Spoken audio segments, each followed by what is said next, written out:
মেনে নিয়ে গেছি, অনেক কিছুই বলিনি, অনেক কিছুই চুপ রয়েছি। This is the first time আমার মনে হয় যেটা, এবং আমি যতটুকু জানি, আপনি জানেন যে আমি এর মধ্যে বাংলাদেশ ইন্ডিয়া গত ঈদ থেকে সিনেমা করছি, কো প্রোডাকশন। সেটা একটা প্ল্যান ছিল যে ফাইন, ঠিক আছে, একটা সময় গিয়ে আমি তো সবসময় বলেছি যে ঠিক আছে তুমি অফ হয়ে যাও, যেহেতু সে অফ হতে চায়নি।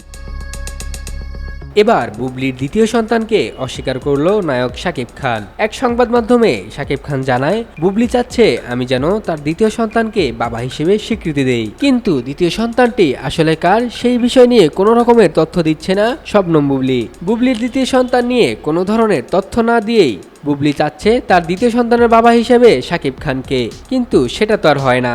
তবে বুবলি আমার স্ত্রী, সে যাই করুক না কেন আমি তাকে স্ত্রী বলে ঠিকই পরিচয় দিব।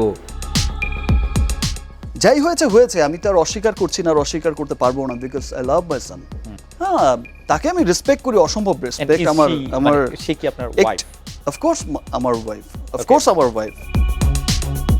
শাকিব খান আরও বলে, বুবলি হয়তো কারো কথায় আমাকে নিয়ে টানাটানি করছে, জানি না ও কার কথায় এরকমটা করছে, কিন্তু ও নিজেও জানে না যে সে একটা ফাঁদের ভিতর আছে যেখানে বুবলির ক্ষতি হতে পারে। তবে আমার কিছুই হবে না, কারণ যেসব ভক্তরা আমাকে শাকিব খান বানিয়েছে তারা জানে আমি কেমন।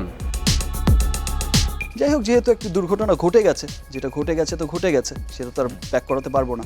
তবে যাই ঘটেছে, এটা আমার দর্শকদের, আমার ভক্ত যারা আমাকে পছন্দ করেছেন, যাদের পছন্দের কারণে, যাদের ভালোবাসার কারণে আজকে আমি শাকিব খান, তাদের কাছে আমি একটি কথাই বলতে চাই যে টোটালটাই একটা ট্র্যাপ, একটা গেম। সাক্ষাৎকারের এক পর্যায়ে সাংবাদিকরা শাকিব খানকে প্রশ্ন করেন, আপনি কি আসলেই বুবলির দ্বিতীয় সন্তানের বাবা কিনা? এর সরাসরি কোনো উত্তর না দিয়েই শাকিব খান সবাইকে ধৈর্য ধরতে বলেন। তিনি আশ্বস্ত করে বলেন, আর মাত্র কয়েকটা দিন অপেক্ষা করলে আসল সত্য সবার সামনে উন্মোচিত হবে। তখন পুরো বিষয়টি নিয়ে ভক্ত ও দর্শকদের মাঝে আর কোনো ধোঁয়াশা থাকবে না।